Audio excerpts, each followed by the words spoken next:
Nos han dicho que el coche eléctrico es el futuro y la mejor opción para salvar el planeta, pero ¿y si no fuese tan perfecto como nos han contado? ¿Y si nos estuvieran ocultando la verdad? Lo que te voy a contar puede que cambie lo que piensas de los coches eléctricos. Podrían no ser tan limpios como parecen. Desde su fabricación hasta su reciclaje y dependiendo del país donde lo cargues, la historia cambia por completo. Pero aquí viene lo más importante. Esta carrera hacia la electrificación no es la solución. Y lo más curioso, parece que en lugar de buscar soluciones rápidas y eficaces, muchos están mirando hacia otro lado, ignorando el elefante en la habitación. ¿Por qué nadie habla de los combustibles sintéticos? Es algo rápido y sencillo, pero prefieren mirar hacia otro lado. Para dar un poco de contexto, vamos a ver unos estudios realizados por Renault y Volvo. Vale, ¿qué dice Renault? ¿Qué pasa cuando miramos el ciclo de vida completo de un coche eléctrico? Bueno, pues el estudio de Renault dice que, por ejemplo, un Renault Scenic eléctrico emite 25 toneladas de CO2 a lo largo de 200.000 kilómetros. Si es verdad que parece mucho menos que las 50 toneladas de su versión diésel. Casi 15 toneladas provienen solo de su fabricación y casi la mitad de eso, prácticamente el 46%, es solo de la batería. Además, el impacto total depende del país donde lo recargues.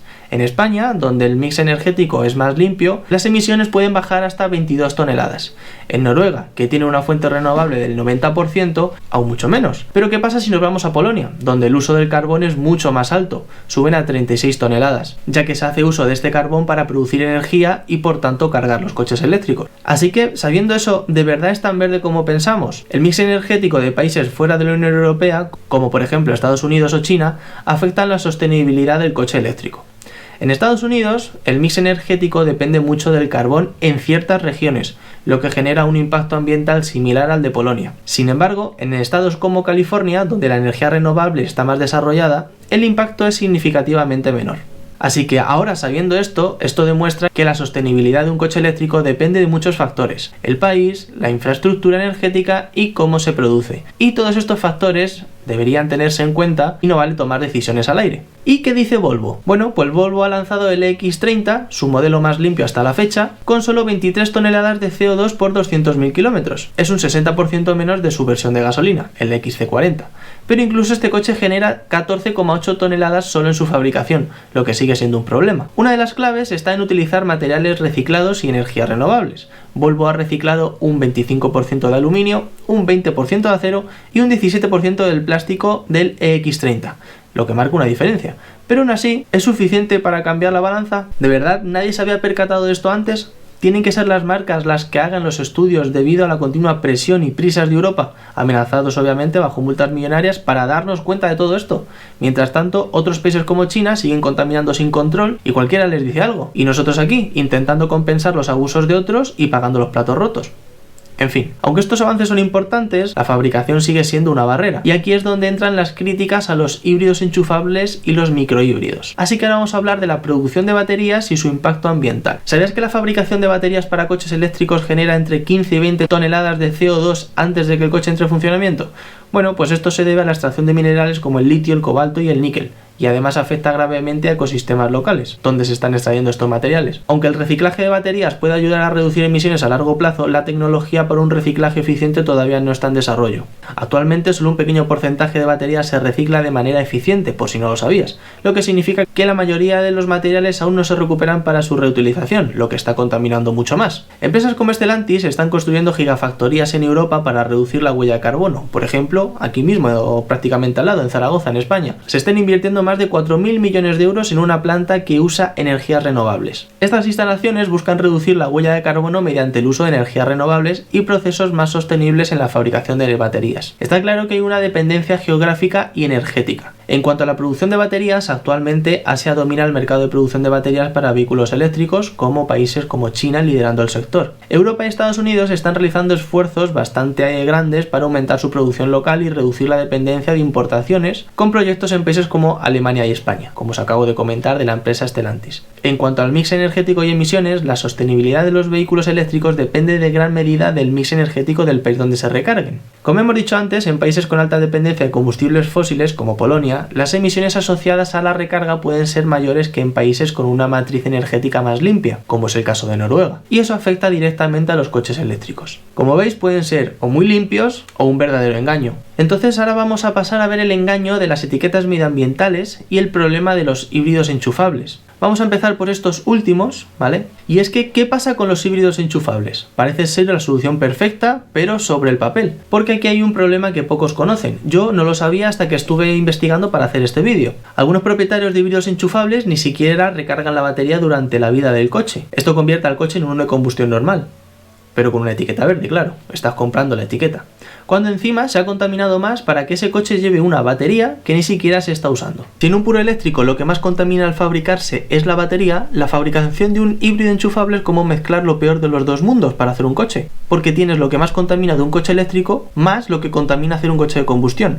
Todo esto para hacer un coche el cual se supone que es la solución. Esto hace que el uso indebido de etiquetas verdes esté generando desconfianza entre los propios consumidores. Muchos consumidores comienzan a cuestionar las autenticidades de las etiquetas verdes, lo que podría dañar la transición hacia tecnologías más limpias, como se está viendo que se está dañando. Esto demuestra que las etiquetas verdes no siempre significan coches más limpios, muchas veces es puro marketing. Y poco se habla de los microhíbridos.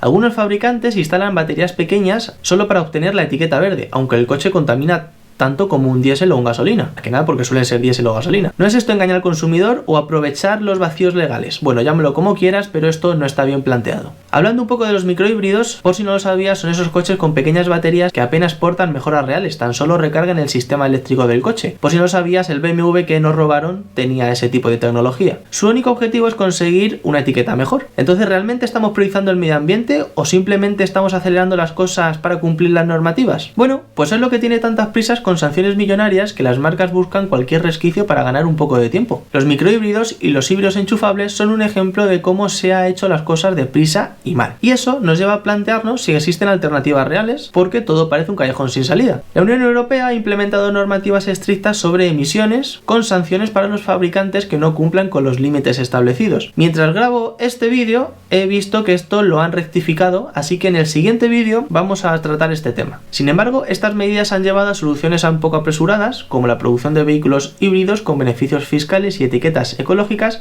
sin garantizar una reducción real de emisiones. Justo casi todo lo contrario. Estudios recientes indican que a pesar de las políticas implementadas, las ventas de vehículos eléctricos e híbridos enchufables en Europa podrían estancarse en torno a un 12,4% en 2025, debido a factores como los altos precios y la falta de infraestructuras de recarga. Y eso nos lleva a la tercera parte del vídeo, que son los combustibles sintéticos. Cabe preguntarnos si es la verdadera solución, así que ponemos sobre la mesa este tipo de combustibles y vamos a tratar un poco sobre ellos. ¿Y si la solución no estuviera en cambiar todo el parque automovilístico, sino en los combustibles sintéticos? Está probado que estos combustibles pueden reducir las emisiones de CO2 en un 60 y 70%.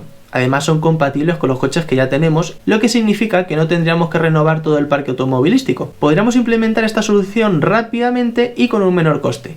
Poner ayudas al precio de estos combustibles y listo, tienes un cambio real y en cuestión de días. El alto costo de estos combustibles sintéticos es una barrera, por eso menciono las ayudas a estos combustibles. Actualmente los combustibles sintéticos son caros de producir, pero con mayores inversiones y avances tecnológicos podríamos ver una caída significante en los precios, haciendo esta opción mucho más viable. Como digo, hasta entonces unas ayudas no vendrían mal. Hasta entonces las ayudas de los coches eléctricos pueden implementarse en estos combustibles. Algunos ejemplos de empresas que están trabajando en este tipo de combustibles, por ejemplo, la mítica Porsche, está en colaboración con socios internacionales como Siemens, por ejemplo, ya están invirtiendo en plantas de producción de combustible sintético en Chile, con planes para utilizarlo en sus coches deportivos. Si te interesa este tema, déjamelo abajo en comentarios para tratar sobre él, porque es bastante interesante. Los combustibles sintéticos podrían ser el puente que necesitamos mientras seguimos desarrollando la tecnología eléctrica y mejorando su sostenibilidad, pero parece que nadie quiere hablar de esto. ¿Por qué? Bueno, me lleva a pensar que es todo puro negocio. ¿Tú qué opinas? ¿Crees que esta alternativa sería más práctica? Te invito a que lo dejes en comentarios porque me gustaría saber qué pensáis vosotros, ¿vale? Y por supuesto no se trata de estar en contra del coche eléctrico, porque la automoción va hacia el coche eléctrico sí o sí, pero quizá deberíamos ser más realistas y un poco equilibrados, ¿vale? Las prisas por implementar una solución ha hecho que dejemos de lado opciones más inmediatas, como es el combustible sintético. Por supuesto, vio bien el coche eléctrico en su faceta más favorable, recargarlos con energías limpias, es mucho más limpio a la hora de respirar en ciudades, pero creo que aún no da la talla ni está preparado para todo tipo de circunstancias que podemos tener en nuestro día a día. Por tanto, lo de prohibir el coche de combustión de aquí a 2040 lo veo una bestialidad. ya que el coche de combustión va a seguir siendo necesario y sobre todo si tenemos combustibles sintéticos que van a seguir permitiendo su uso con un bajo nivel de contaminación. Y mientras tanto, podemos usar estos combustibles sintéticos mientras aumentamos el parque de recarga de los coches eléctricos. De esa manera cada uno puede convivir con el otro. Por lo visto en Europa se tienen que volver a reunir para 2026, ya tenemos noticias de que van a rectificar ciertas cosas y espero que lleguen a la mejor solución posible para que ambos tipos de coche puedan convivir. Bueno amigos, en Europa hemos corrido demasiado rápido hacia una solución que aún no está lista. Las prisas nunca son buenas consejeras. Mientras tanto, estamos ignorando opciones como los combustibles sintéticos que podrían marcar una diferencia. Está claro que podremos bajar el CO2 de manera drástica con la implementación de estos combustibles sintéticos mientras desarrollamos más el coche eléctrico. Así que ¿tú qué opinas? ¿Crees que estamos tomando las decisiones correctas o que todo esto es más negocio que solución? Déjamelo en comentarios porque me interesa mucho saber qué piensas. Así que eso es todo por hoy amigos, te agradecería que dejes un buen like, comentes y si te parece interesante suscríbete que me ayuda mucho. Nos vemos en los próximos vídeos. Chao.